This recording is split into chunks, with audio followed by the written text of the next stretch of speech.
The tantalizing promise of quantum computers is that they can do certain tasks exponentially faster than classical machines. And the quantum supremacy experiment is proof that this is indeed the case.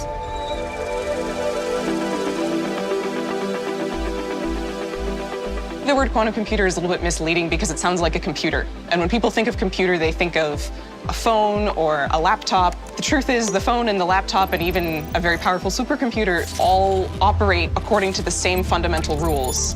And a quantum computer is fundamentally different.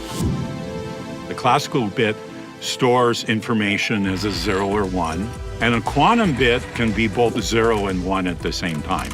If you have 2 quantum bits, then there are 4 possible states that you can put in superposition.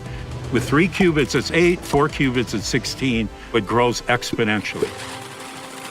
The nice thing about quantum supremacy is that it is a very well-defined engineering milestone.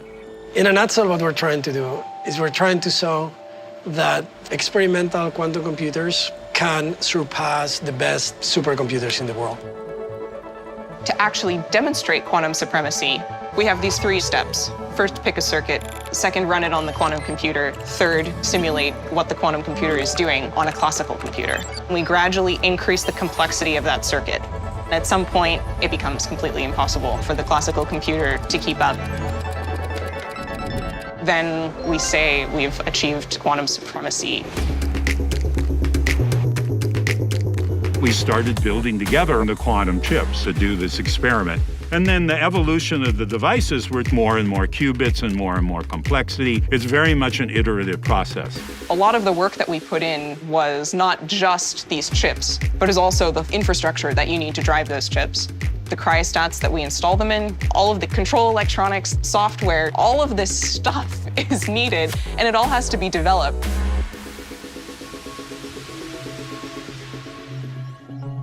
When the experiment started, we were getting data from the experimentalists. We saw initially a beautiful straight line corresponding to our predictions. Then, right before we hit supremacy, it dropped much faster and it fell below the threshold where it needed to be. And there's nothing we can do because we don't know how to analyze past that. So everyone's like, oh, we're screwed because it's getting really, really bad at large number of qubits. It's like, well, maybe there's some really complex interaction between all the qubits. It turned out that the reason was rather benign. We calibrated a little bit better and then this problem disappeared. So there wasn't like a, oh, we did it.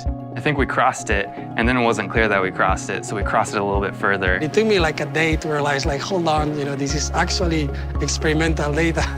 It's kind of amazing to see, how well the theory works. The processor that achieved quantum supremacy is called the Sycamore processor. And it's parallel processing 2 to the 53 states, which is 10 million billion. And thus that enormous amount of parallel processing is what gives it the power. When we run small chunks of the computation in the largest supercomputer in the world, our estimate is that it will take thousands of years to complete the full computation.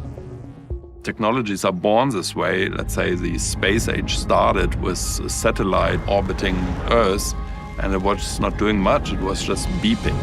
The big technical achievement of quantum supremacy was really dependent on all this young talent who's kind of taken this and gotten it to work at a very technologically capable level.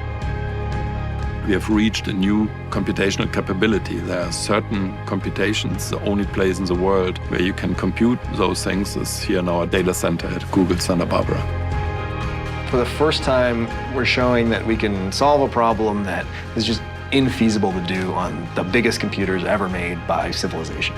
And what's exciting is now we're ready to turn this over to the world and say, let's figure out what we can do with this. The thing that excites me most is building a useful quantum computer. When we can give a researcher a tool that is unlike any other and say, great, figure out something cool to do with it. Mankind is pretty good at that.